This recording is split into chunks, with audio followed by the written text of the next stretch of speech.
We will answer some questions from last week, which are very important, actually. So there were 3 questions, which I just lost my phone, but there were 3 very good questions that were asked about last week's class, from last week's class about the tongue. The first one is, are you allowed to use euphemisms instead of using foul language?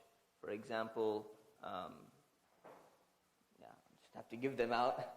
For example, what the fudge, for example, or what was the other example? You want to say it?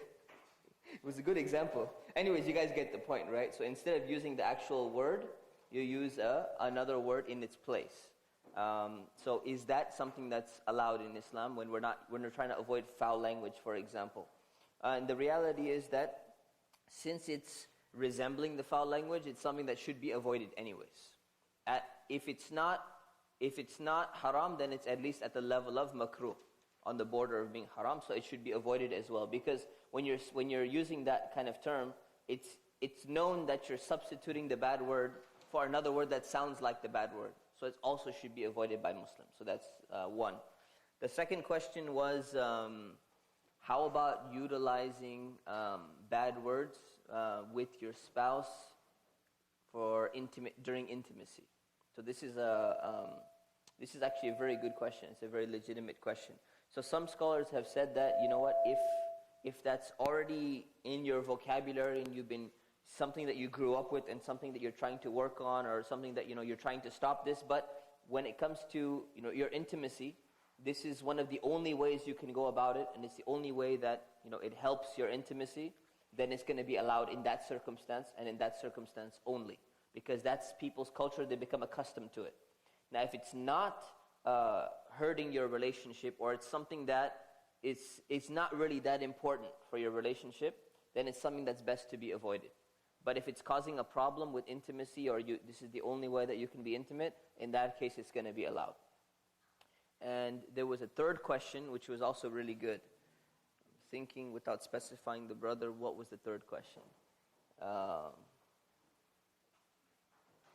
Okay, whoever asked the question, would they like to tell me what the third question was? Yes. Yes.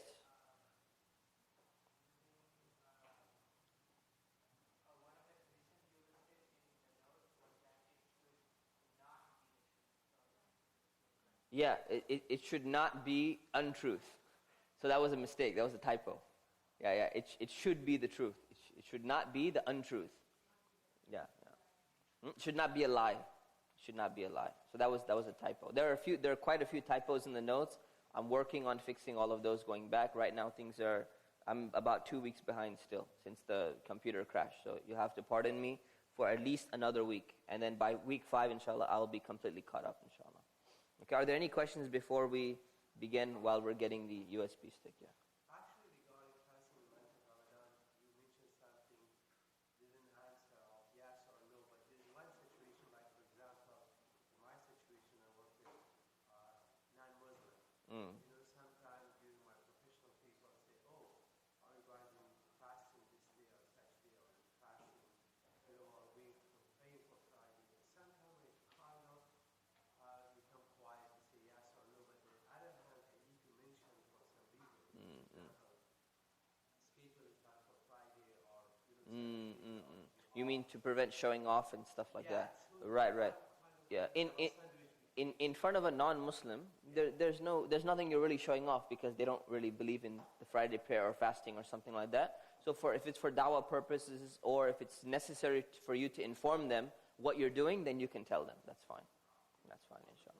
The question was, we talked about last time, you don't reveal to other people that you're fasting or something like that. So he says there are non-Muslims at his work who are asking and want to know, does he need to eat or does he need to go for Friday prayer? So should he tell them or should he not tell them? So when it comes to non-Muslims, it's different, because you're not really showing off with non-Muslims. And even if you tell them you're fasting, you're trying to explain to them what is the wisdom of fasting. So there's no really show off in front of them. It's different. You're explaining to them the wisdom of Islam. So it's okay. Inshallah, yes.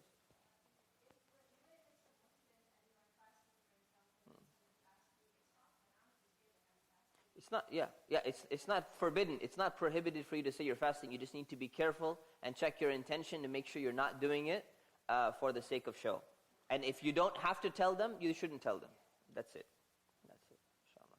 Any other questions? Seems the USB file is transferring very slowly, inshallah. Yes.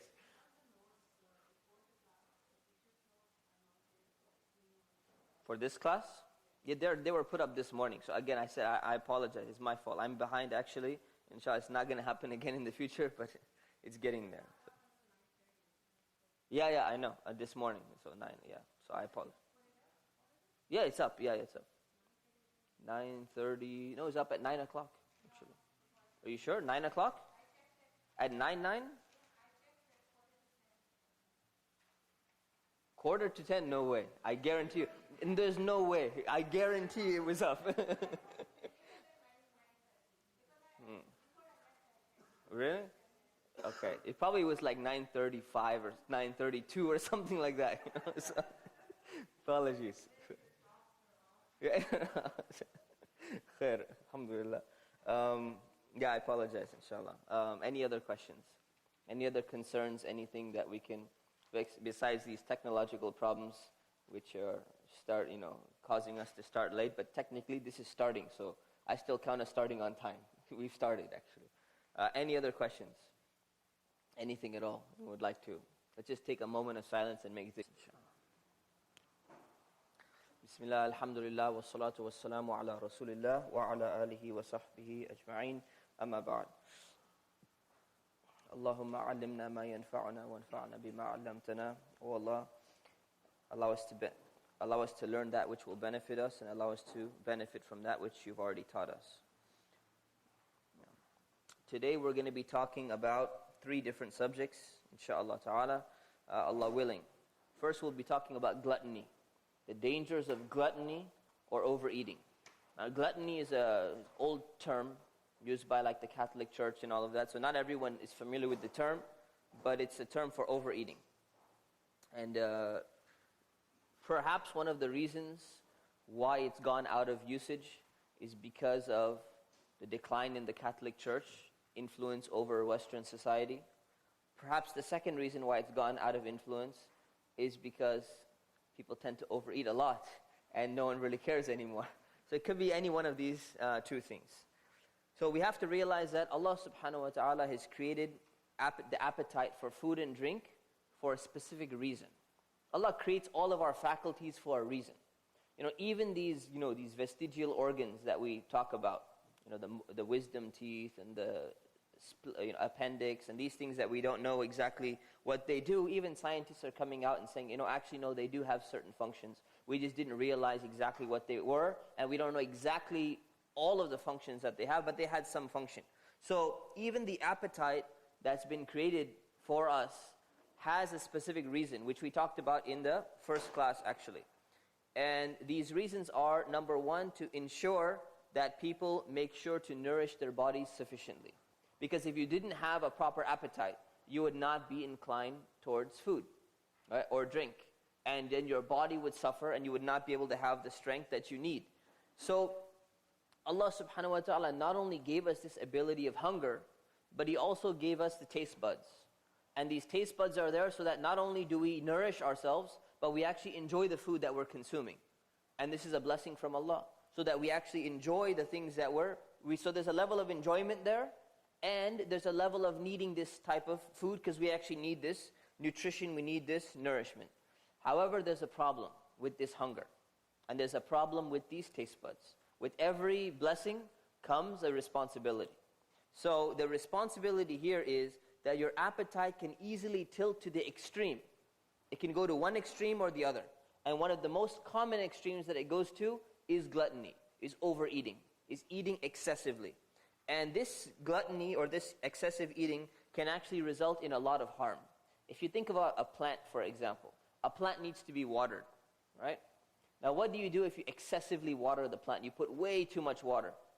Plant is going to die. It's the same thing with the human body. If you excessively nourish it beyond what it actually needs, it's going to be harmed, if not die. So we need to be very, very careful about the type of things that we're eating and the type of things that we're putting into our body and the amount that we're actually putting in. All right? Marhaban, ya Shaykh.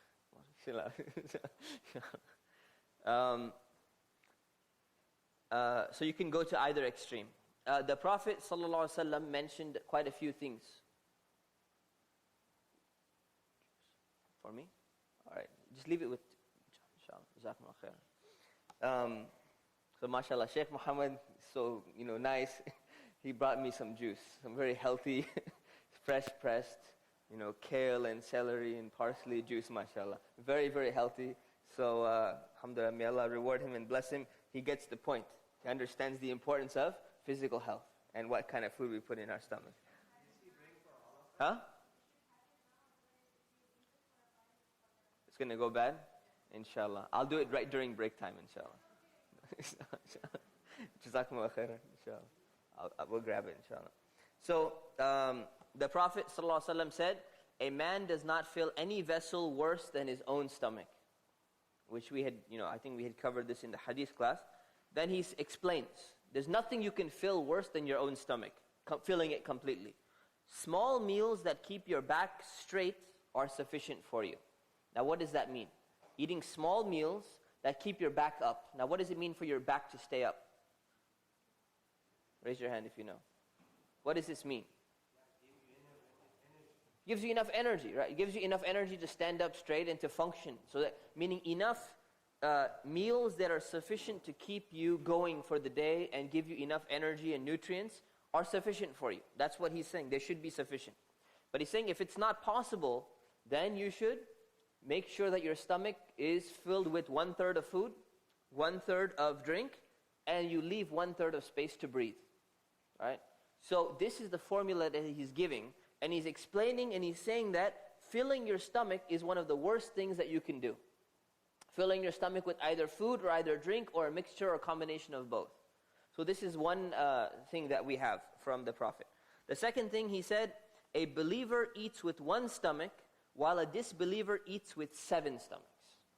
A disbeliever eats with one stomach, and a believer eats with one stomach, and a disbeliever eats with 7.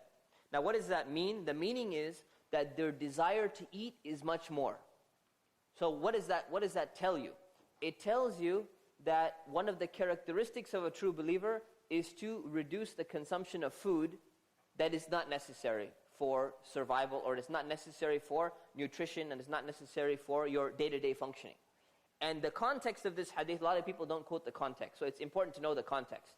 The context is that there was a man who was, among the, living among the Muslims, who used to eat a lot of food. And then after he accepted Islam, people noticed that this man stopped eating so much food.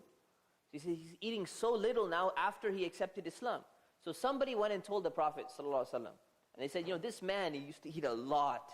And now that he's Muslim, he stopped eating so much. He's eating like normal. He's eating like a normal person rather than excessively eating. And then the Prophet ﷺ, he made this statement. He made this statement on that occasion, but it indicates something very important. It indicates the nice thing, or it indicates a praise of people who do not eat excessively.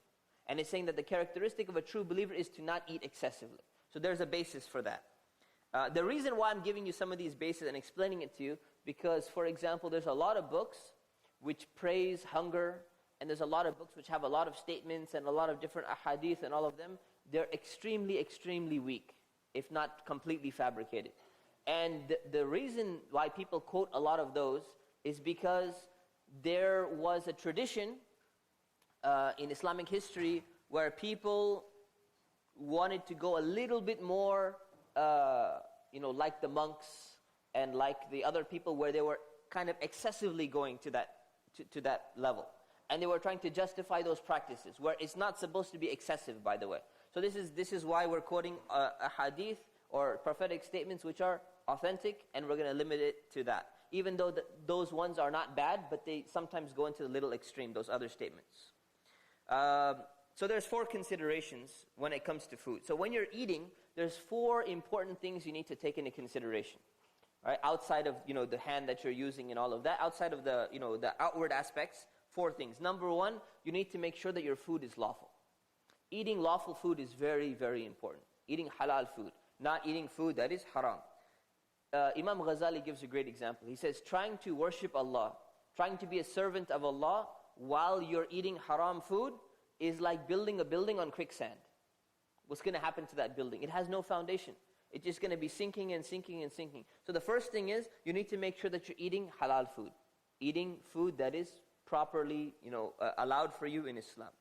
Now, of course, there's a difference of opinion on some food and all the meat thing and all that. But as long as you are within one of the acceptable opinions, that's what we're talking about. You're within an acceptable opinion that this is lawful food. Number 2, paying attention to the quantity of food that you consume, which is what we're going to be talking about, and what we're talking about right now in terms of how much of your stomach do you fill up. The quantity of food is important. Number 3, paying attention to the pace at which you eat your food. And that's also important. The actual, how quickly do you eat it? How quickly do you drink it? That's also been addressed in a hadith, in the prophetic statements, although we're not going to give it too much attention in this class today. And number 4, taking into consideration the quality of food that you consume. Now, why would the quality of food matter? Who can tell me? What, from a spiritual level, the spiritual class, right? From a spiritual level, why would the quality of food matter? What are the harms, or what are the implications? Yes. Okay. Quality meaning types of food, right? No, all of, meaning like French food and Japanese food, and caviar versus wheat versus, dates versus, corn or something like that. Why would that matter? I know in American context it's not as clear, but think more traditional context. Think more traditional societies. Why would the type of quality of food that you eat matter? Why, John?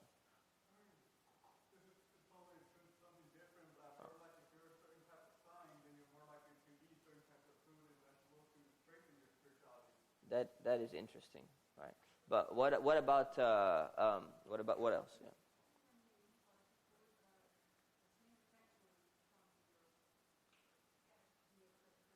The same effect. Okay, yeah, you are what you eat. Okay, that's perhaps. If you eat caviar, you become like what? Fish eggs. Yeah. If you eat clean, pure. Okay. Okay, yeah, I understand. The question is not so clear. Okay, basically what I'm looking at is arrogance, okay, in your culture. The quality, the type of standard of food that you eat is going to also affect what kind of person you are. There are people in many, many cultures of the world where they will not eat the food of village people, for example. They will not eat the food of that person. They have to have high quality food. So the quality of food that you eat also makes a difference, and it also makes a difference on how much food you're going to eat. And this has been a debate, which we're not going to get into, but I'll just touch upon it now. There's 2 schools of thought, actually. So Imam Ghazali's school of thought on food is that if you want to eat, you should eat lower quality food to keep yourself humble. That's what his school of thought is. Imam al-Zarnuji is another scholar who says you should eat high quality food so that you get satiated and you get pleasure quickly so that you won't eat as much food. So you'll actually end up eating less. And if you know those high class meals, they have like this little plate with like little tiny things here and there. It's like, it's very small amount of food, but it's the most expensive type of food. But people somehow, they get fulfilled, they get pleasure out of that, so it works. So there's 2 schools of thought. Whichever one leads you to the objective that we're going to be talking about, it doesn't matter which one you really take, as long as you're accomplishing the objective. So with regards to the quantity of food, people fall into a number of categories. There are those which eat what is necessary for their health. There are and that's the best category to be in, but it's also the most difficult category to be in. Then there are those people who eat 1/3, who fill their stomach to 1/3. Now sometimes it can be that what you need for your necessity can actually be perhaps greater than 1/3, depending on what kind of lifestyle you live. If you live a very active lifestyle, or you move around a lot, or you have a very strong metabolism, you may need more food than other people. Then there are people who eat 2/3. Then there are people who eat to their fill, and then there are people who overfill themselves up way beyond capacity, and these are the people who are deceived by false hunger. Meaning they're actually not hungry, but they're feeding themselves because they're bored or because they just need something to do or whatever it may be. So these are people who are actually deceived and they don't actually need this much food. Now, most people know how much space their stomach actually has. So when we're talking about 1/3 and 1/3 and all of that, how do you determine how much space there is? Well, just imagine one day when you were really, really hungry and you had nothing in your stomach and you started eating. Imagine how much you ate. Remember how much you ate, and you can tell what was the capacity of your stomach without getting sick. So for example, someone's really, really hungry, they haven't eaten in a while, and their stomach is completely empty. And then someone orders a medium pizza, okay? Not the Costco, the thick one, but like a normal medium pizza, Pizza Hut or something like that. How many slices could you take without getting sick, without drinking? No liquid, just eating straight. Some people could handle 5, some people could handle 6, some people could handle 7. Who could devour an entire medium pizza? Who could take out a medium pizza quite easily without getting sick? Without getting sick, right? In the last class, there were some sisters who raised their hand. Now they got wiser. Stop raising their hand. No, not even the brothers. So yeah, there are people who can take out a medium pizza, no problem, and they won't get sick or anything. So if there's 8 slices in a pizza, you just divide by 3, and that's 1/3 of your stomach. That's what you should normally be eating, right? And how much people can devour these super big gulps or whatever? How many ounces in a super big gulp? I don't even know.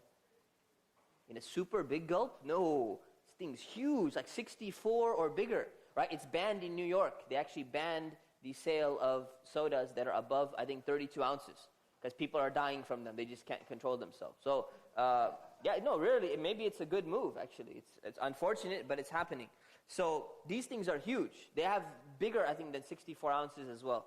So, that means that's how much your stomach can take, if you can handle it without feeling sick or whatever it is. So, that's pretty much what it is. Now, what is the goal? See, now let's look at the goal. The goal is the middle path. The goal is to not eat too little, and the goal is to not eat too much. So eating excessively has a number of dangers. What are those dangers? Number 1, you lose self-control. Okay? You lose the ability to control yourself. Not only in food, because here's the root cause of the problem. Once you lose self-control in food and drink, you start losing self-control in other things. Once you build up your self-control in food and drink, you start building up your self-control in other things. That's why people who are in a routine, or people who are engaged in martial arts, or people who are engaged in some kind of more disciplinary activity, they become more disciplined in other aspects of their life. They're more likely to clean their room or keep things organized or whatever it may be, because they become more disciplined as a person. So disciplining yourself in one thing disciplines you in everything else. And that's why we talked about fasting. Remember Islamic law class, those of you who are present, what is the purpose behind fasting, or how does fasting work? How does it help you?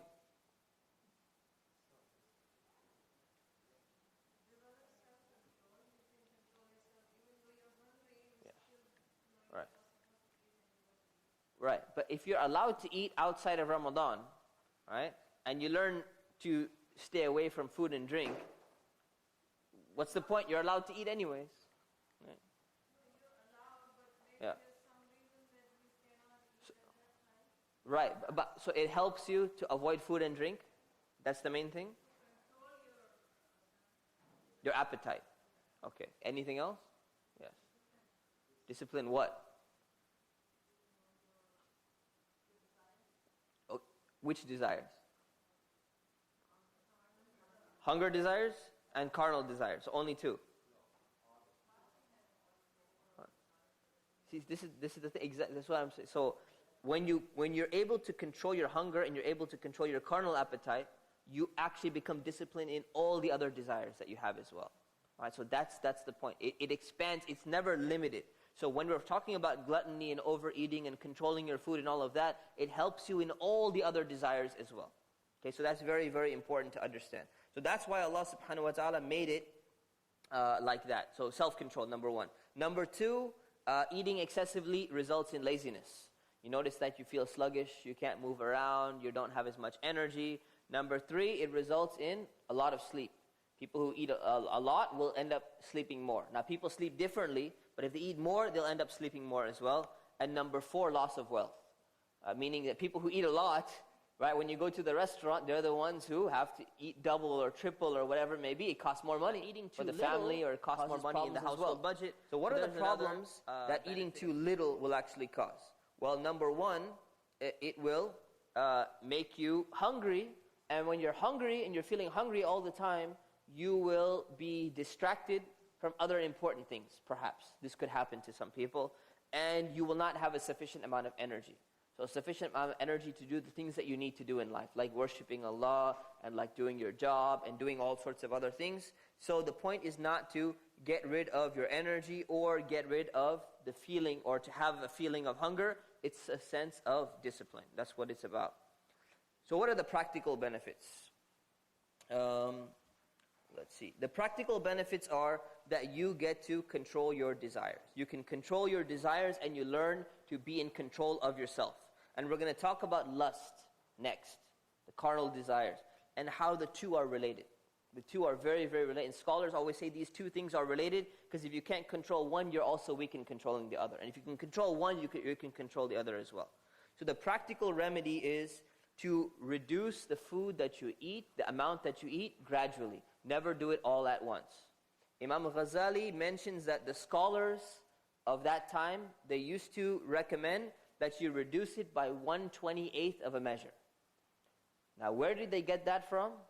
He asked the same question. I don't know where they got it from. But they came up with this formula and they said every time you reduce it by this fraction 1/28th, it's a small enough measure so that you're not, probably what they had was maybe they used to eat 28 morsels of some kind of food, something like that. 28, handfuls or whatever it is. So when you do that, you're reducing on a small level, but it's still making an effect. Okay? The direct question on this? Yeah.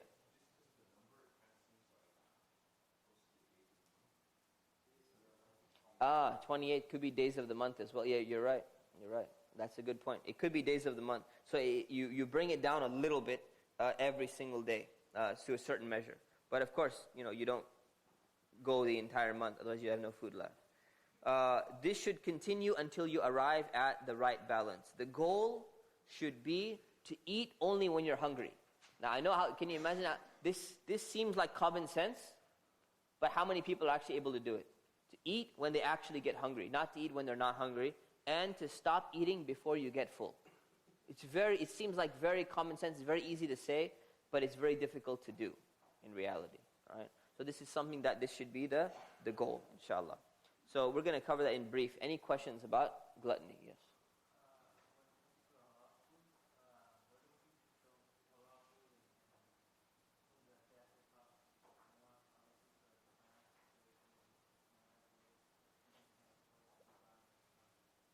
Halal food, halal meaning food that is lawful for you.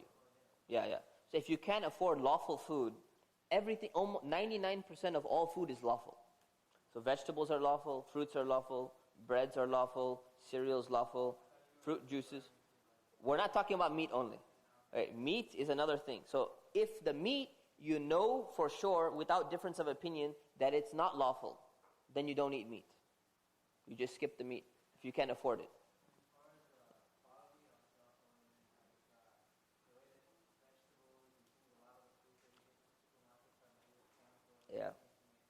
Yeah.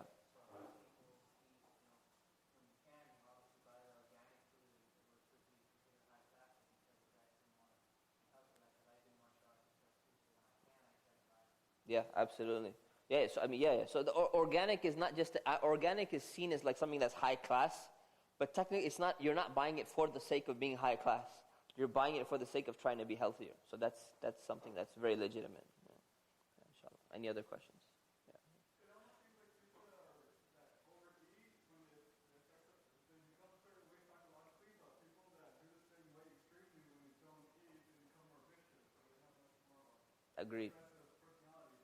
Agreed. Yes. Okay.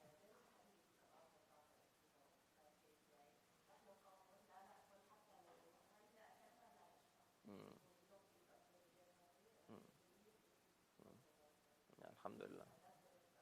Alhamdulillah. Jazakumullah khair. Any other questions on this? Yes.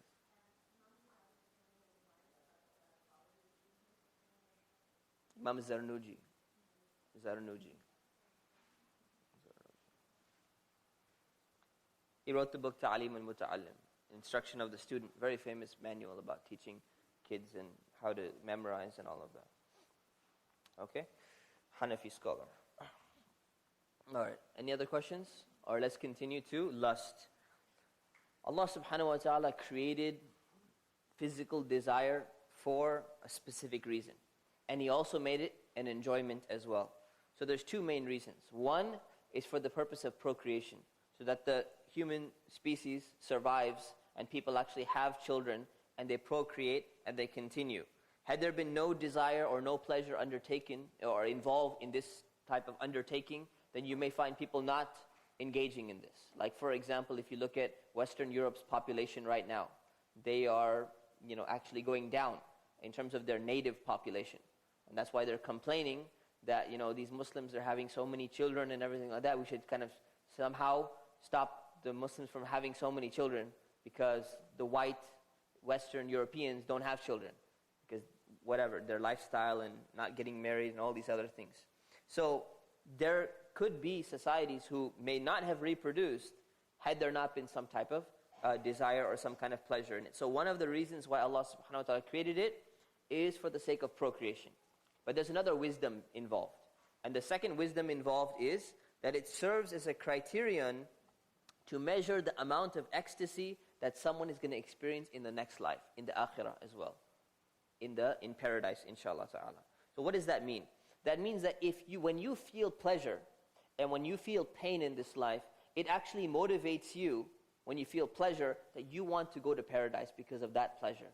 Because you say, paradise is even greater than that. It's even better than that. When you feel pain, you remind yourself and you think, you know what? I do not want to go to hellfire. I do not want to disobey Allah. I do not want to become a rebellious person. I want to make sure I avoid that, because the pain is going to be worse. So that's one of the other benefits or the other wisdoms of actually having this experience.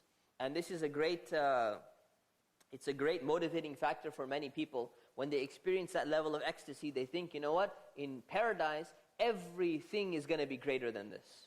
Even when you eat food, it's going to be greater than this. Every type of enjoyment that you have, it's going to be greater than this. So these are things that Allah subhanahu wa ta'ala has created for us, and they're natural. But despite the benefits, there's many harms. And there are many dangers. So again, it's a blessing, yet there are responsibilities with that blessing. So despite those benefits, lust is one of the strongest desires. Think about all the desires you have. There's a desire for fame, name and fame. There's a desire for money. There's a desire for food and drink. There's a desire to have friendship, to have companionship. All these desires, this is one of the strongest desires which exists in people. So that's why it's very, very important to take it into consideration, to really focus on yourself and see, can I really control this? Am I really in charge, or am I not in charge? Not only is it one of the strongest desires, but it's one of the most destructive desires in one of two things. It can destroy relationships through adultery. And number two, it can ruin the fabric of society through fornication. Okay? And I'm translating adultery as being within marriage. And I'm translating fornication as being outside of marriage, meaning premarital relationships or extramarital outside of marriage relationships before marriage. So let's take a look at this for a moment. How does adultery destroy a relationship? I think that's clear. We don't even need to get into that.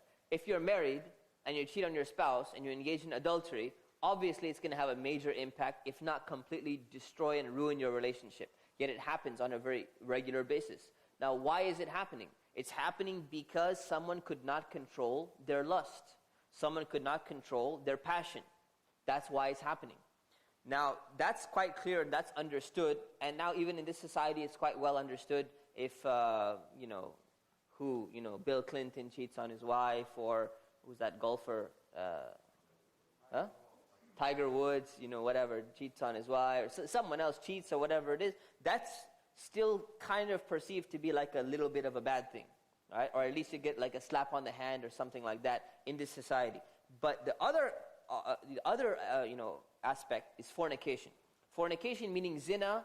Zina meaning outside of marriage, meaning before marriage, premarital relationships. This is something which ruins the fabric of society, but people don't understand how or why. And many Muslims have lost the understanding of what is wrong with zina. They don't understand what is the reason why you shouldn't have a boyfriend or why you shouldn't do this. And they say, well, in case you have a child, usually the best explanation people can come up with, well, if you have a child, then there's going to be a big problem.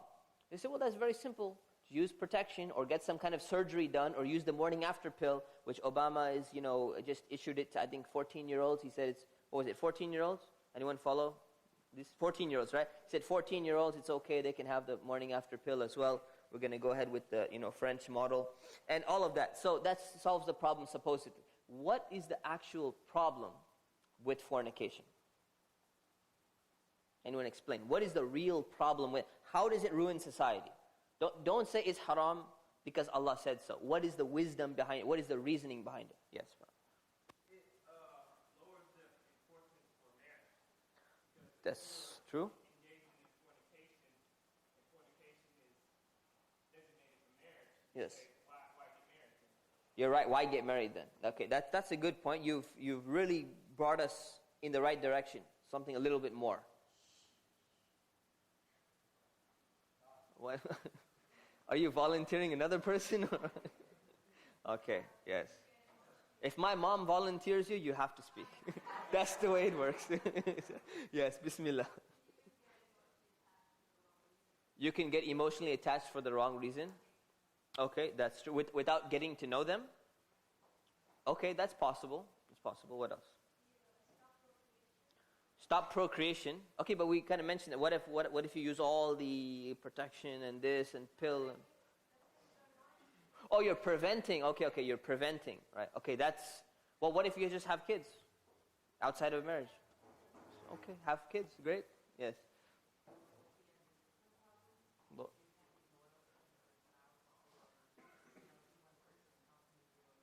Okay, loyalty and discipline. We're getting there. When you say loyalty, what do you mean by loyalty? Loyalty to one person. What if you have a culture in which you're not supposed to cheat on your girlfriend either? Right? That's the culture. Technically, that's kind of the culture. Generally, people have one girlfriend, and they're generally not cheating on their girlfriend or their boyfriend, generally. If they do, then they start breaking up and, these actors and celebrities and Breaking Dawn, and she cheated with the other guy and all that stuff, whatever. So all that stuff, yeah. What else? Behind, yeah.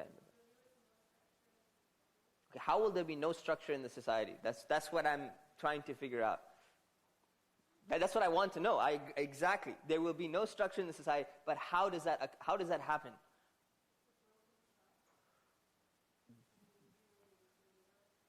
Broken trust between you and your partner.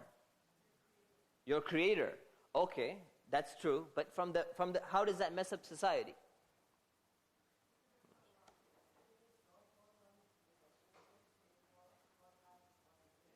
There we go. If you don't have a formal relationship, then there's no guaranteed responsibility. What is the main difference between a premarital relationship and marriage? What is literally, let's just take an example, right? There's two people and they're dating and they're going out and they're sleeping together and everything. Completely haram, right? All of a sudden, both families decide, you know what? You need to get these people married, right? Come to the masjid. Sheikh Muhammad Faqih is there. He agrees he's completely free. We do an express 3-minute nikah. Right? He does a beautiful 2-minute khutbah, 1-minute vows. Entire thing is done. Now what they're doing all of a sudden becomes halal, right? It's halal now, right?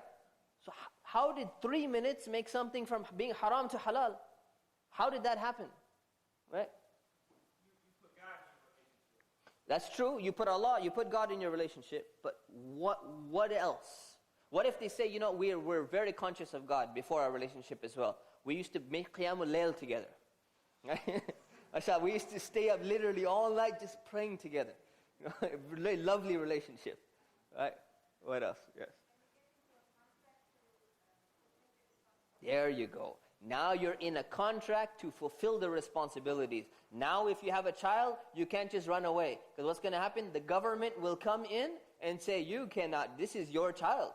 Before that, it's not necessarily your child. You have to sue and go through lawsuit and all of that. Now you have responsibility. If you run away, or if you divorce, or if you die, there's inheritance. If you earn money, it's going to be split in a certain way. There's certain responsibilities which it's not just about your promise. So we promised each other we're going to love each other and all of that. Now your promise to each other is binding on an authoritative level, on a governmental level, so that other people can ensure that your promise is in writing. So it's just like a contract. You make a contract between two people. I promise I'm going to pay you this money later on. Okay, that's fine, I promise. Now what happens if he breaks his promise? You can't do a thing about it. He says, forget you. But once you sign it, and you notarize it, and you document it, and it's a signed legal document, what's the difference between that promise and this promise? It's enforceable. So the responsibility now is enforceable. And that's what Allah subhanahu wa ta'ala wants. When you make a commitment and you want to take a relationship seriously, it needs to be so serious that it's going to be enforceable, that you're going to be held accountable for your actions. That's what differentiates marriage from a non-marriage relationship, and that's what leads to a more successful and better society. So hopefully, that's clear. Let's move on. So it can destroy relationships and ruin society. Allah subhanahu wa ta'ala says in the Quran, tell the believing men that they should restrain their gaze. This is the verse of hijab. Tell the believing men that they should restrain their gaze and guard their private parts and chastity. That is what is pure for them. God is fully aware of all that they do. And then it again reiterates specifically to the women. It would have been sufficient if it only mentioned to one group because it applies to both. But he specifically said, and tell the believing women that they also should restrain their gaze and they should also guard their private parts. So it's talking about being chaste, and it's talking about how the gaze is part of this, part of what causes these problems, which we're going to talk about in a second. So the Quran mentions it. The Prophet ﷺ said, O young people, he was addressing a group of young people. Whoever among you is able should get married. Whoever is able, financially, physically, all of that stuff, should get married. That will be more conducive towards lowering your gaze and more secure for your private parts. Meaning, it's more secure for you. It will protect you by getting married. He says, whoever is not able to get married should fast. And that will serve as a shield. A shield against what? Desires. Right? A shield against lust, a shield against desires. Then he said, there are 7 who will receive a special shade from Allah. This is authentic hadith, I just didn't put the source. There are 7 people who will receive a special shade from Allah on the Day of Judgment.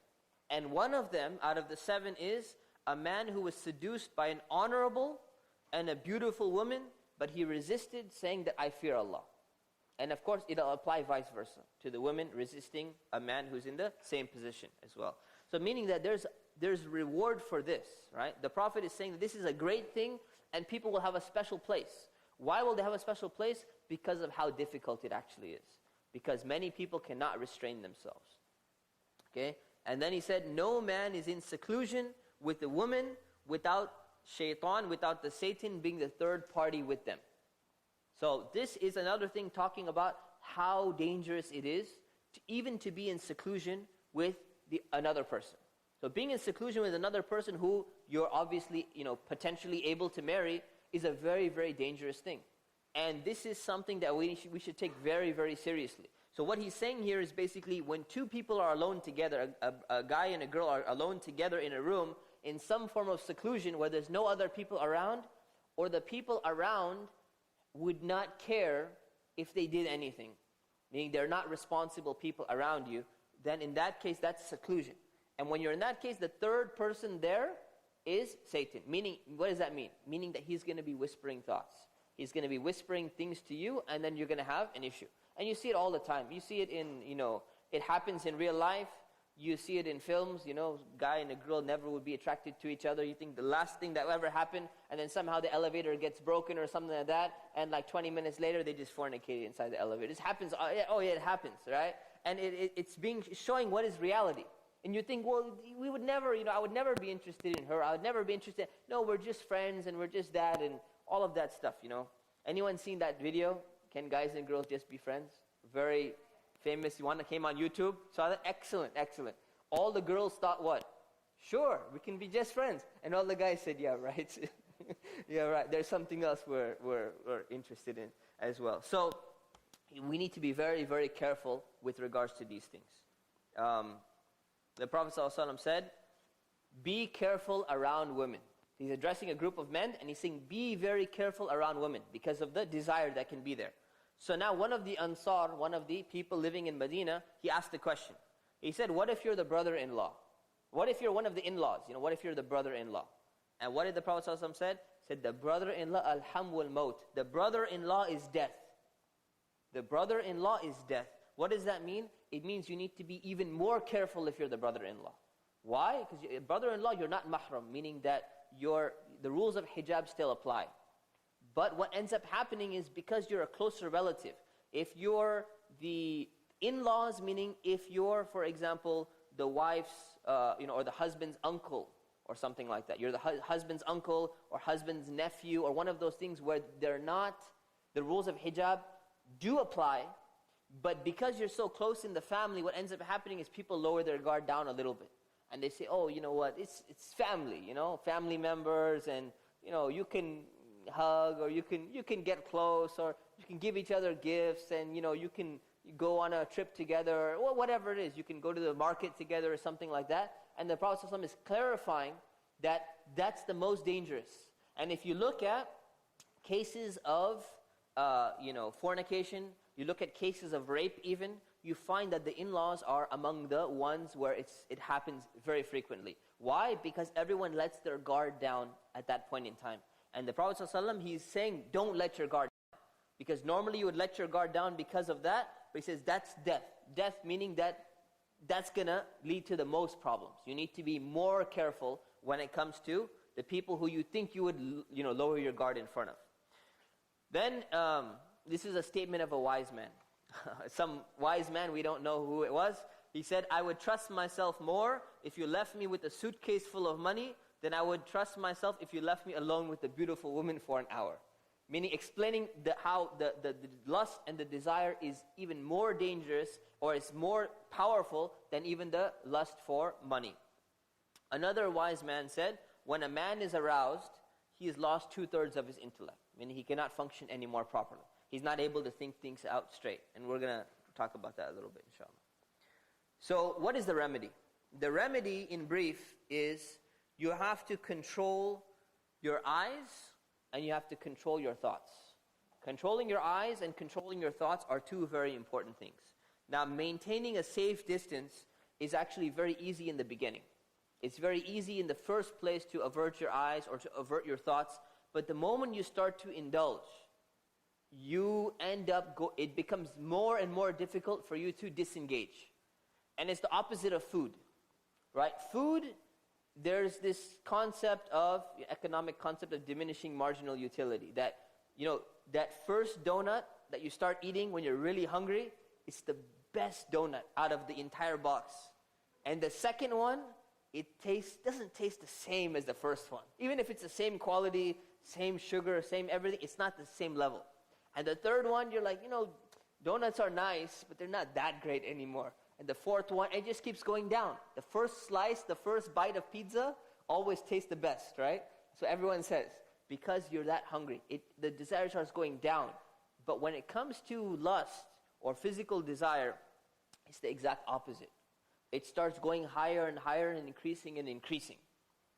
Generally, especially when you're getting in a relationship. Now, many married people will say, no, that's not true, man. You've been married 20 years and you see what happens. We're not talking about long-term marriage relationship. We're talking about initially getting involved in a type of relationship. Okay, in the initial stages, that's gonna rise up rather than going down like food will. So it's very easy to keep distance in the beginning, but the closer you get, it's very, very difficult. That's why you should be very careful from the beginning, and you should guard your limits. You should set your limits and guard your limits and not let anyone cross over those limits. If somebody finds it difficult to control their desires, one of the things that they should do is fast. So by maintaining that hunger, you start disciplining yourself so that you can control yourself, just like the Prophet, peace be upon him, said. If fasting is not working a few times, fast more. Keep fasting on a regular basis. And it's going to teach you to control your desires even more. Other things you can do is keep yourself busy with other things. Especially keep yourself busy with more important things. So if you're really, really busy at doing something great, you're really, really busy at work, or you're really, really busy involved in some kind of project or something like that, then you're less likely to start thinking about this. But when you have an idle mind, you have nothing to do, and you see ways I can entertain myself, or things I can do, and then you start thinking about physical desires as well. And this is, by the way, this is very dangerous, especially when it comes to the internet today. So the internet, generally when people engage in doing something prohibited on the internet, is because they really didn't have too much to do. They were they were just browsing around and just checking things out. Because they were idle, they didn't have something to do, they started getting engaged in, just click on this, check that out, see what's going on and all of that stuff, and then you get into a problem. And now, if you look at, I forgot the statistics, I had all of them on my computer. The statistics of pornography are just ridiculous. They're above and beyond ridiculous. Tumblr was just purchased by which company? Yahoo, right? So one of the things that they said was, well, Yahoo just bought a company which doesn't restrict pornography on there. Tumblr is full of porn, supposedly. I just found this out yesterday while I was reading news. And they say it's full of that. And they say, well, our policy is that we allow you to have all sorts of stuff, even stuff that your company wouldn't want you to have and all of that. That's our, Freedom Act and everything like that. Whereas Facebook, for example, restricts it. You're not allowed to have it on Facebook, or you're not allowed to have it on some other sites. But Tumblr is one of those. So it's very common in society. And if you're idle, you're more likely to fall in something like that. You're more likely to get in. If you're so busy, you're someone who's always going and doing something, you have an appointment, you have projects to do, you have other things to do, and you're working on all those things, you're less likely to fall in something like this. But there's other ways to get out of this. This is one of them, though. If you have an issue or a problem, come and see myself or Sheikh Muhammad or something, and we can help you with that. It may lead to ishq. I don't know how to translate ishq into English. It's mad love, basically. Completely going crazy. And like being completely madly in love with somebody. And if it's unchecked, this can actually lead to that. And now the problem is this is actually praised in societies, right? In many societies, this is like a praiseworthy thing. Every Bollywood film that has ever been produced, I think the entire theme is about, somehow it's involved in some type of mad love where the guy goes crazy and then, some 100 children come out of nowhere in a park and they start dancing around and all that stuff. Somehow this always happens, but it's a praised thing in that culture. It's something great, and what ends up happening, people start thinking, oh, it would be so great if we could get into this situation. Everyone knows the story of Layla and Majnun, or heard of Layla and Majnun. This guy, yeah? Huh? You familiar? And Qais. Yeah, the guy was named as Majnun, right? Exactly. He's crazy, and he's just crazy about her, and he just couldn't, stop chasing her, and, all of that stuff. You completely destroy your life. Your life is completely over now. You cannot function anymore. You cannot do anything anymore. So the thing is, you need to be careful about that, unless, of course, it's with your own spouse. Then, it can't be such a bad thing. Then it's not a problem. So it takes over their life and ruins their life. So you need to be careful about all of these things. Okay, so this is very lust in brief. There's a lot more we can talk about, but there's a lot of other illnesses we want to be talking about. Any questions about lust and desire and self-control?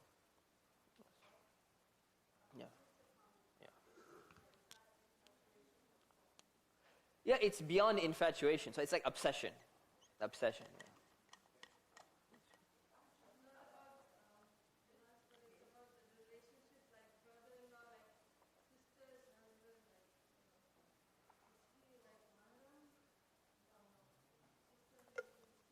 Your sister's husband. No, it's not mahram. We're going to be covering this in Islamic law next time, inshallah. But no. Yes. What's that? Oh, ishq for the Prophet ﷺ. Yes, of course. That's halal. That's loving the Prophet ﷺ and loving Allah above and beyond anything else. That's of course. That's there. And that should be there. It should be there. I want to ask something regarding Zina. Actually, in the story of Prophet, peace on him, someone came to him and said he wants to perform Zina. He Yes. said, example of how you feel if someone is offering this to your sister. Yes. Your family. Yes. Then the guy finally, being accepted and satisfied. So technically, yes, you are violating that personal right. Yes. Yes. Absolutely. Jazakumullah khair. Very, very good point. Yes, a young man came to the Prophet ﷺ and he said, allow me to commit zina, allow me to commit adultery, or allow me to commit fornication. And he explained to him, would you like if it happened to your mother or to your sister or something like that? And the guy said, no, this was disgusting. I hated it. And he said, I would hate that. And he said, afterwards, I began to hate that action for the rest of my life. Nothing was more hated to me than this type of action. So he learned that he's violating the rights of somebody else. So very, very good point.